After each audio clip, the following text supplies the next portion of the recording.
Welcome to Bedtime Whisper. Now get comfortable, take a slow breath, and let's begin tonight's journey.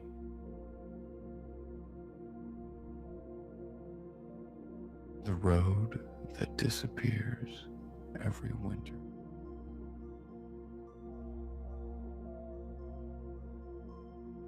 High in a quiet mountain valley, there's a road that only exists for part of the year. Every autumn, as the first frost settles over the peaks, the road begins to vanish, not through any dramatic collapse or landslide, but slowly, quietly, buried beneath snow that will not release it again until spring. And every year, without fail, the small community living along that valley prepares for its disappearance with a kind of practiced calm that visitors often find strange. The road connects a cluster of remote mountain homes to the nearest town, winding along a narrow ledge cut into the mountainside decades ago. For roughly 6 months of the year, it functions like any ordinary road, carrying trucks delivering supplies, children heading to school, and families visiting relatives in town. But for the other 6 months, when winter tightens its grip on the valley, the road becomes impossible to maintain, swallowed beneath snowdrifts, too deep and too dangerous to clear. Most people hearing this for the first time assume the community simply becomes cut off from the world each winter, isolated and struggling until spring finally arrives. But the truth is far more interesting and far more carefully prepared for than most outsiders realize. This yearly disappearance isn't treated as an emergency.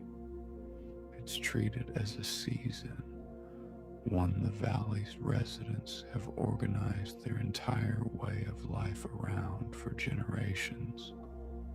Long before winter fully arrives, as the days shorten and the temperature begins its steady decline, the community enters what locals simply call the closing, a period of careful, methodical preparation.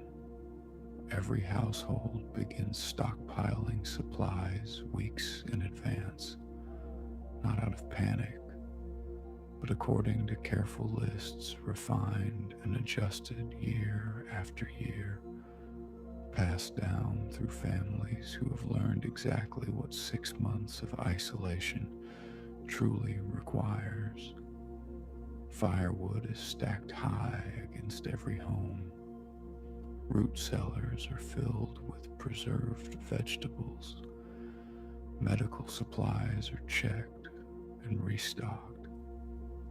Even mail and packages are timed carefully, so that anything essential arrives before the final trucks make their last trip up the mountain before the road disappears completely.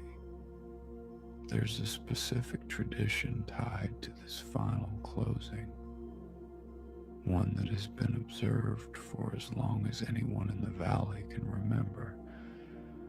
On the day the last supply truck makes its journey up the mountain before winter fully sets in, nearly the entire community gathers along the roadside to watch it pass, not out of necessity, since the truck's arrival is entirely predictable and rarely dramatic. They gather simply because it marks something important, a shared understanding that from this point forward, they are truly on their own until a spring. Children wave. Adults nod respectfully to the driver, a role passed down through one particular family for 3 generations. Since navigating that final treacherous drive requires knowledge that can't easily be taught to just anyone. And once the truck disappears around the final bend, the community turns back toward their homes, and the valley begins its quiet transformation. Within days, snow begins accumulating faster than anyone could hope to clear. The narrow road, once a clear ribbon along the mountainside, becomes indistinguishable from the surrounding slopes. By the time winter fully settles in, there is no visible sign a road ever existed there at all. If you were an outsider looking at the valley for the first time in January, you would have no idea people were living just beyond that white, unbroken slope.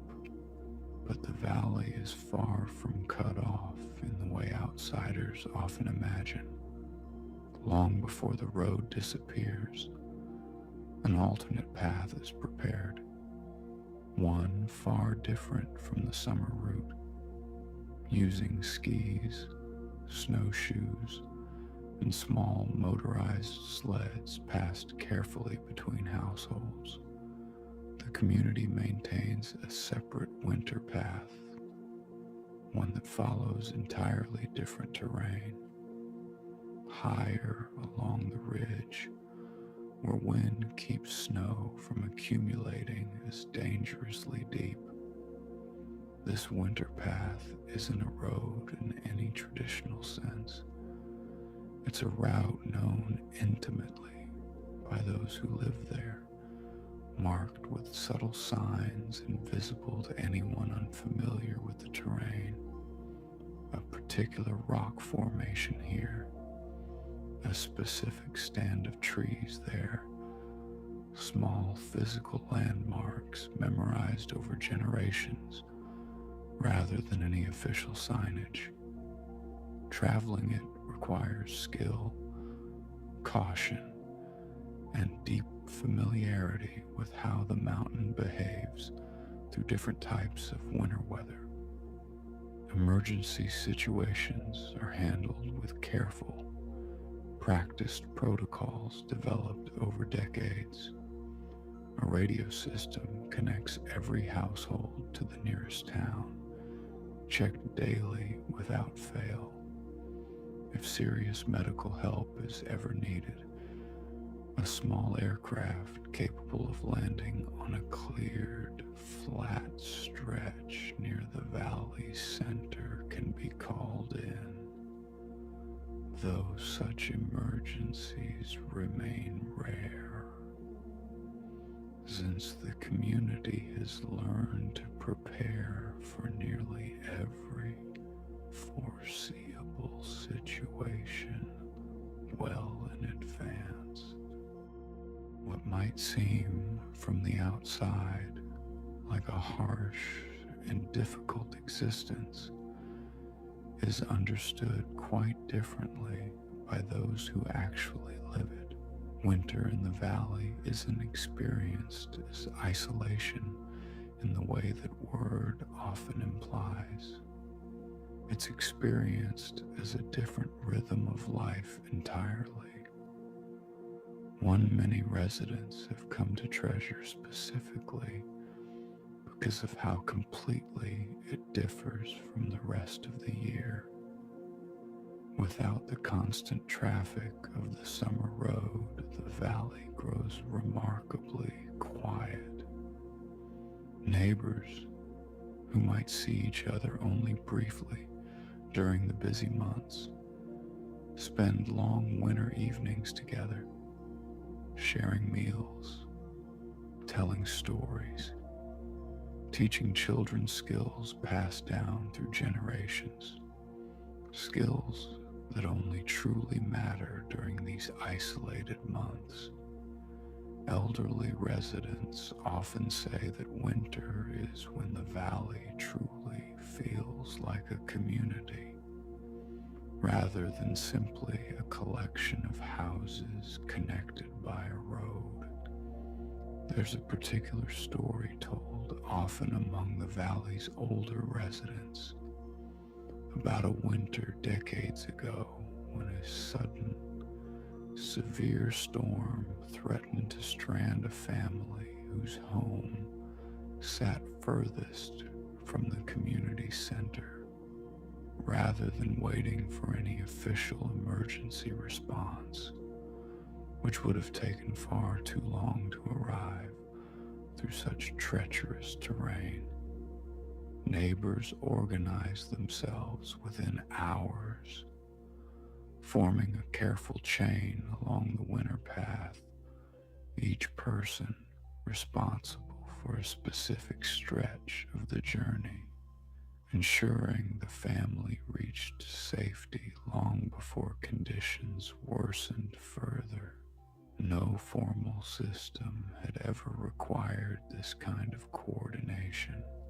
It simply existed because everyone understood, without needing to be told, that surviving each winter depended entirely on how well they cared for one another. Once summer's easier road disappeared beneath the snow, when spring finally arrives and the snow begins its slow retreat, the community gathers once again, this time to watch for the first sign of the road's return.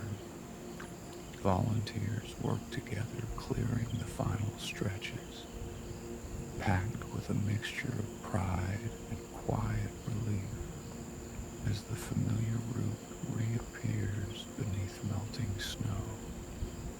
And when the first truck finally makes its way back up the mountain each spring, the entire valley gathers once more, marking not just the road's return, but the successful completion of another shared season survived together. If you ever find yourself passing through that valley during the warmer months, you might drive along that quiet mountain road without a second thought, unaware of the remarkable rhythm hidden beneath its ordinary appearance. But ask any resident, and they'll tell you plainly that the road disappearing each winter isn't something to fear or dread. It's simply part of how their small community continues to survive and thrive, tucked quiet